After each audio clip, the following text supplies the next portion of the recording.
Verlani has been in operation for the past 31 years, and we've been making a difference in the lives of thousands of children from both the street-based program, community, and our 5 residential homes for children who are various victims of abuse, exploitation, abandoned, and neglected.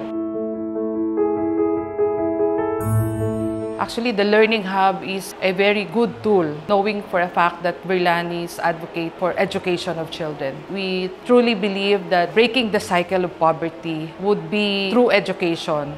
If we are able to send children to school at kung lahat sila ay makakatapos ng pag-aaral, kahit isa lang sa bawat pamilya, it will make a lot of difference. Itong mga computer na ito ay hindi kaya ng bawat pamilya. Having a learning hub in a community like this would really give the opportunity for children to learn more, to do the research, to really up to date in terms of the demand of their education.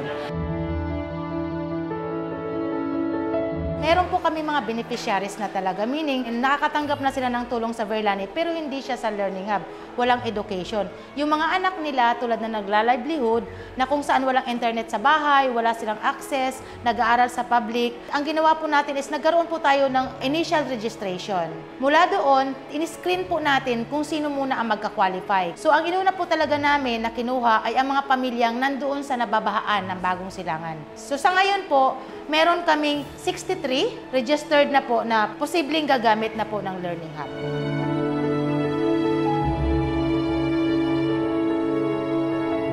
Nag-create po ako ng mga guidelines. Yung guidelines, mga patakaran sa loob lang ng Learning Hub, paano ito gamitin? Una-una, isi-secure namin yung mga computers, kailangan na pangalagaan. Pangalawa po, sa mga bata po na beneficiaries na youth ni Verlani, pumili na po ako ng mga kabataan inline into computer. Meron silang alam. Yung partnership natin sa LGU, napaka-importante kasi naniniwala kasi tayo na itong advocacy na to, ito yung number 1 para makatulong sa mga pamilyang tinutulungan namin, maiangat sila sa kahirapan. Kasi sabi natin, education naman talaga yung ating tanging yaman sa pag-angat ng buhay. So parang mabibreak na po yung cycle ng poverty sa community natin through education.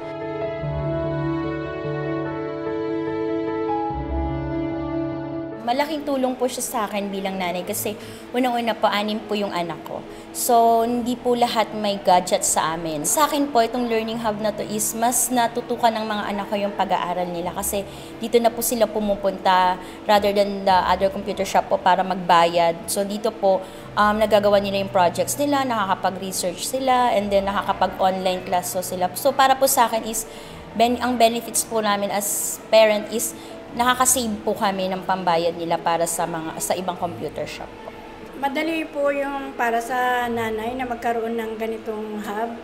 Kasi kung yung mga bata nahihirapan sa bahay, yung iba kasi walang mga internet. Kung saan-saan lang po sila nakikipag-internet, pwede sa mga kaibigan, dito sa may bayad.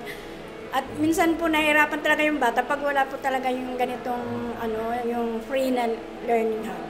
Malaking bagay po sir yung magkaroon kami ng magandang connection kasi doon po sila nag-aaral, doon sila natututo sa magre-research. Kagaya po minsan sa bahay na naglo-load lang po nagde-data lang po. Ngayon nagagamit din po sila na computer, dito sila nakaka-search kasi sa bahay po minsan nakakapag-search sila sir pero hindi sila nakapagpa-print kung ano kailangan po nila pero dito po nagagawa na po nila bago sila umuwi ng bahay po.